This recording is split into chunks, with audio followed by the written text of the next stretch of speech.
ధన్యవాదములు అధ్యక్ష. అధ్యక్ష, ప్రభుత్వం సెనియర్ తుఫాన్ అంటూ హడావిడి చేస్తుంది. మంచిదే అధ్యక్ష.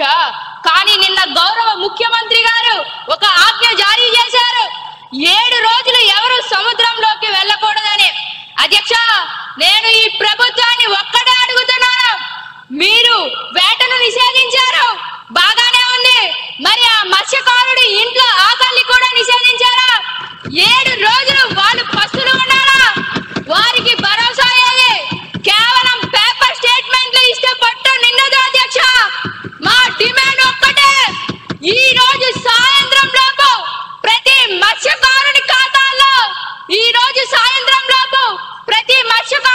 సరే సరే సరే, మీ సమయం అయిపోయింది. మంత్రి గారు సమాధానం చెప్తారు.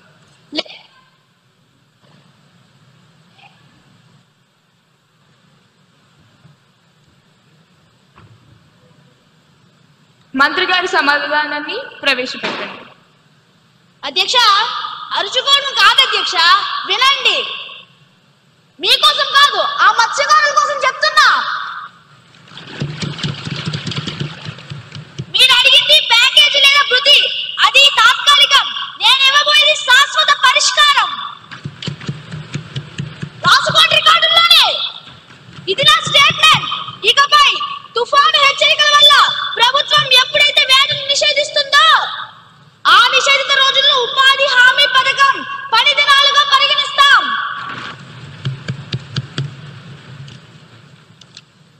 అంటే మత్స్యకారుడు ఇంట్లో ఉన్నా సరే ఆ రోజుకి ప్రభుత్వం అతని కూలి చెల్లిస్తుంది అధ్యక్ష. తుఫాను తగ్గిన వెంటనే ఆ డబ్బులు వాళ్ళ ఖాతాల్లో పడతాయి. ఇది కేవలం ఈ తుఫానికి మాత్రమే కాదు, ఇకపై వచ్చే ప్రతి తుఫానికి, ప్రతి నిషేధానికి ఇది వర్తిస్తుంది. ఇది నా మాట.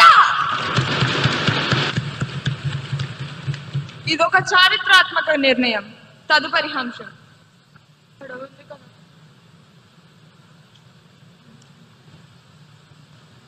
గౌరవనీయులైన అధ్యక్షుల గారికి నా హృదయపూర్వక నమస్కారాలు తెలియజేస్తున్నాను అధ్యక్ష. అధ్యక్ష, ఆంధ్రప్రదేశ్ పిల్లల ఆన్లైన్ భద్రత మరియు సోషల్ మీడియా నియంత్రణ బిల్లు 2025ను ప్రవేశపెట్టుటకు అనుమతి కోరుతున్నాను అధ్యక్ష. ధన్యవాదాలు అధ్యక్ష.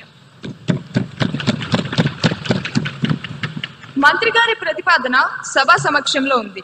ఇప్పుడు విషయం ఆంధ్రప్రదేశ్ పిల్లల ఆన్లైన్ భద్రత మరియు సోషల్ మీడియా నియంత్రణ బిల్ 2025ను ప్రవేశపెట్టడం. ఈ ప్రతిపాదనకు సుముఖంగా ఉన్నవారు అవును అనండి, వ్యతిరేకంగా ఉన్నవారు కాదు అనండి.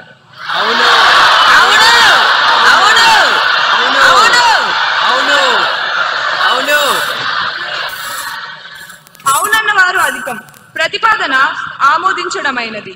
బిల్ సభలో ప్రవేశపెట్టబడింది.